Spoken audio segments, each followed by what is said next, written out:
Hello and welcome to Opinionated Marketers with myself, Charles Nixon, and Kieran Kapoor, head of Cambridge Marketing College.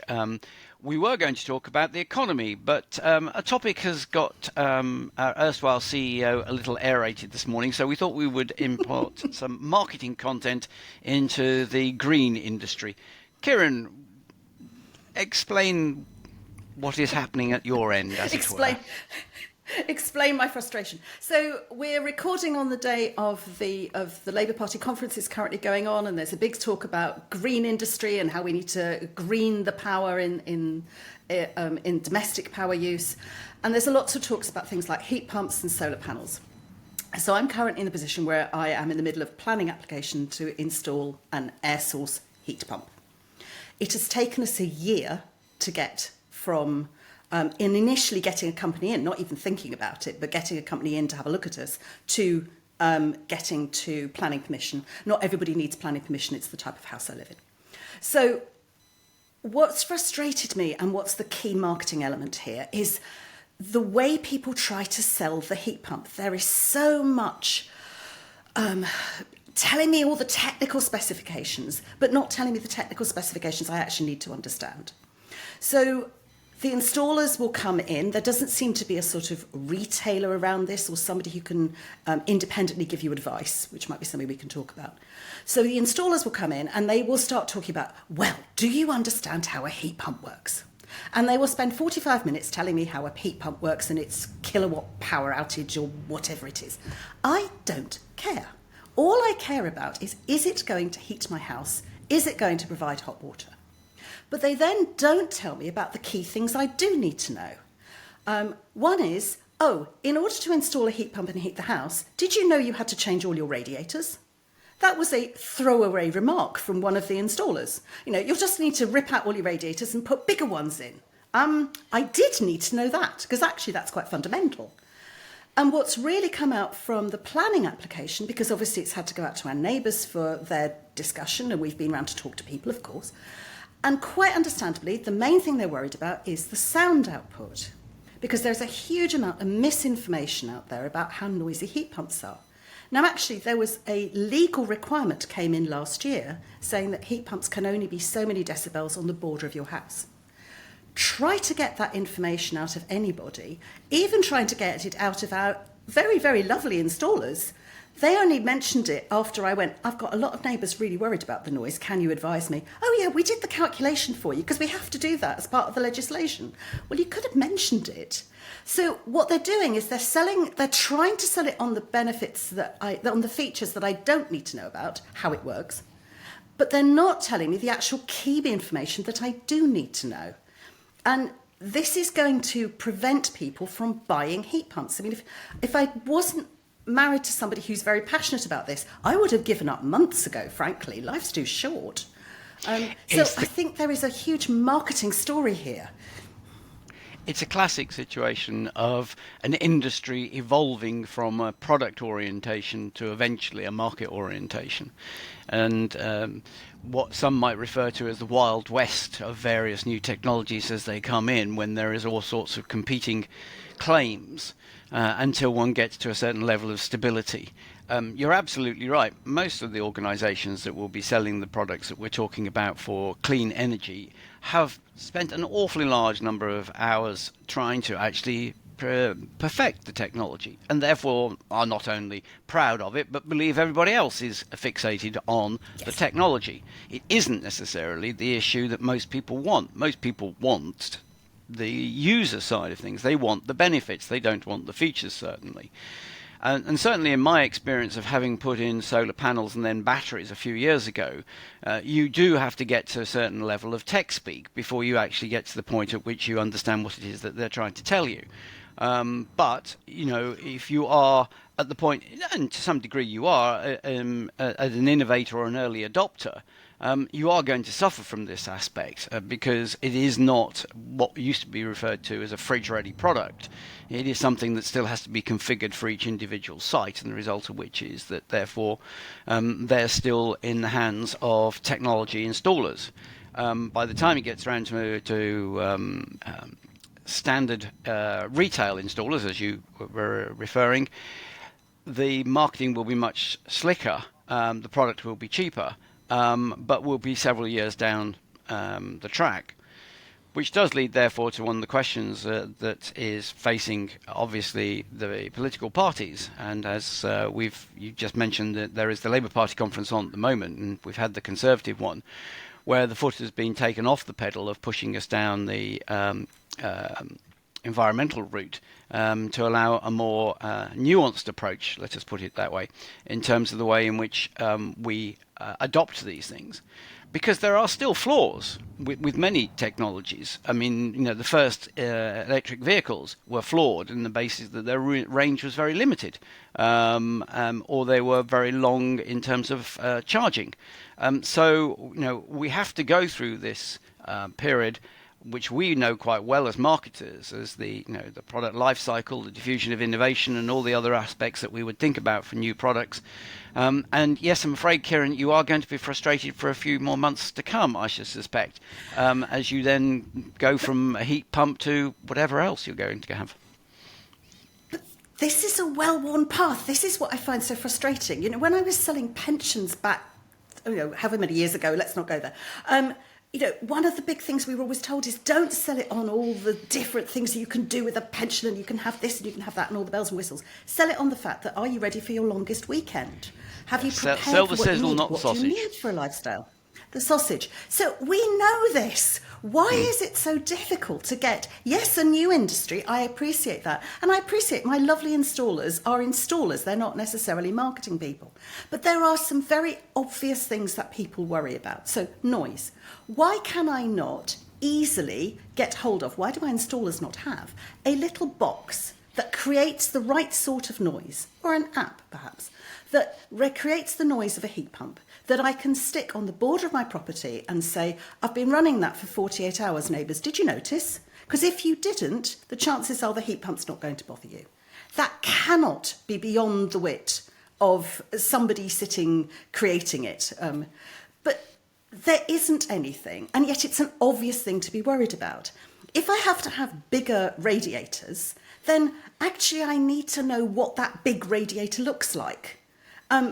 What sort of size are we talking about? And I appreciate it varies from individual to individual, but you could give me some idea of what it looks like. So it just seems to me that there are so many well-worn tropes. Why don't people have video testimonials of somebody going, here is my lovely heat pump? And I think it's great to counteract all the disinformation. Stick heat pump into YouTube. There is a lot of disinformation out there. And people are talking about heat pumps from 8-10 years ago when, yes, they were a lot noisier than they are now. And, why do I have to be over a year down the line before even I'm told, and I'm installing one, that there's legislation on the noise? It's a well-worn marketing path. And I think that's my real frustration, that nobody is grabbing this. What you're indicating is, yes, it's a well-worn path, and we know what the path is and how it happens. And this is a new industry, and it's going to go down that path. And we are going to go down the standard aspects of, people picking it up at the early stages before it becomes a consumer-ready product. And the only way in which we deliver these products in the current society that we have is through basically a competitive nature. So those products that are out there at the moment are those that have been successful in installing or are trying to be installed. Gradually, people will pick up and listen to the podcast like this, and others will start to produce the videos, will produce the app, as you identified, and they will be the ones, as companies become more customer-focused, to gain more sales and will grow to be the Tesla of heat pumps or something like that. And it is a frustrating I think Tesla's process. the really interesting part. Yeah. But you're right, the Tesla is the key here. Yes, it is. And you've got to get to a point at which an organisation basically starts to dominate, because in most instances it is looking at it from the consumer point of view rather than the product point of view. And in that respect, we're back to some of the economic issues that we were discussing last week, which are effectively the driving factors of inflation and interest rates, as people start to think about their own costs, how they can reduce their costs, how they can get them under control. And that is a major imperative for people to decide whether or not they're going to change their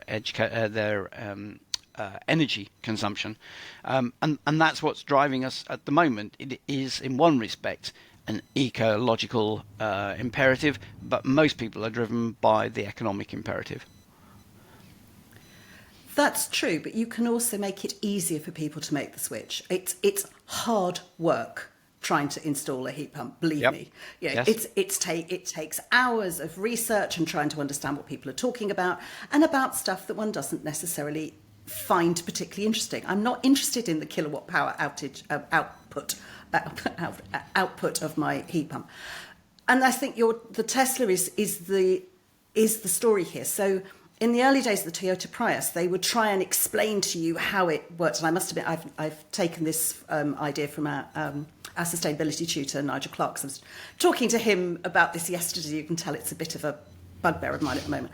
And he was saying when the Toyota Prius came out, there was a lot of talk about how it worked and how the regenerative energy worked, etc., etc. And then Tesla, much later on, comes on the marketplace and goes, "It's a gorgeous car. You want to drive this. Oh, by the way, it's got some environmental benefits." And I know you are a Tesla driver, so how does that work to talk to you better in a marketing context? Well, in most instances, it is the slickness, as you quite rightly put it, that the way in which the product is packaged. You don't have to worry about all the nuts, the bolts, and the bits under the bonnet, mainly because there aren't any bits under the bonnet. And to some degree, there's a certain amount of humour that's put into it, which I think is actually very, very important in this marketplace. You know, when someone, you're asking the questions about cost of running one, and in their particular instance, almost looks down their nose over their glasses at you and say, "Dear sir, there is no servicing cost because there is no engine," and you feel a little bit of a fool asking the question. But the result of which is that you are presented with simple answers to what seem to be complex issues, and you're presented with a very slick presentation, but also slightly humorous approach to the way in which the product works. That, to some degree, has come from Apple, and certainly is also true of other companies. I have an electric bike, and Van Moof went down that route as well. So you've got the opportunity to say, right, here's your experience. It comes out of a box, more or less. There are, on the other hand, aspects here which companies don't get right, and one of the reasons that they don't get them right sometimes is they overstimulate demand. And Tesla's customer service has been particularly poor in the early days because it had so much demand. So there is, pluses and minuses of the approach. In the heat pump scenario, it's an interesting one because you're the only person out of all the people that I know who's gone down the heat pump route, having looked at them. Nearly everyone has gone down the solar panel route for the house. But I know that from your perspective, given a thatched cottage, that isn't an option. But I was visiting a farmer friend yesterday who was thinking about putting a heat pump in. The cost from their perspective for the size of the house was astronomical. And the impact, because it was going to be ground source on the acreage, was unbelievable.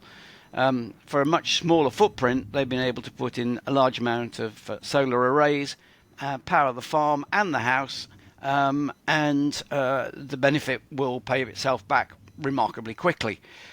And so what we have, I think, is competing technologies for the marketplace, some of which, because they've been around for a little bit longer, are much more slickly packaged, much more conveniently packaged and installed, and the heat pump marketplace is just trying to catch up, and will only catch up, I think, on the basis that they are now being put under more economic pressure as the government slightly takes its foot pace off the imperative to have to go down the heat pump route with a gas boiler. They'll have to stump up or die. But presumably, with the changes talked about in the Labour Party conference, and it does look, talking at the moment, that the next government will be Labour-based, whether it's a majority government or a coalition, there Answers will on be a more postcard, emphasis please. put back on these things. Yeah, there will be more emphasis put back on these things, in which case the industry needs to just get slicker. I think, yes, there has to be more emphasis on the subject. But I think there's a fairly good question mark as to the technology and the alternative technologies. We've had delegates in the past who've looked at the subject and talk about the trilemma rather than a dilemma of how to convert a nation which is significantly consuming gas into either solar, heat, or indeed hydrogen. And there are significant alternatives that are constantly being talked about and still have not worked their way through. So we are in a market evolution of competing technologies, and it may well not always be the best technology that comes out at the other end. It's the slickest technology, as you quite rightly indicate. That one that is more orientated to what the marketplace would like, quickest. Or just better marketed. I mean, just better explained. And Yep. this was the Betamax VHS thing, wasn't it? It was just better explained. Yeah, the communications process is very important, but I think the better way of thinking about it perhaps is looking at the historic introduction of new technologies, whether it happens to be phones, computers, electric cars, as you quite rightly say, and the companies concerned starting to think about the characteristics that they could draw from that into their own marketing. Charles, thank you for letting me vent today. I needed to get that off my chest, but there is a very serious marketing story behind this. That's all right. It's a pleasure. Talk to you next week.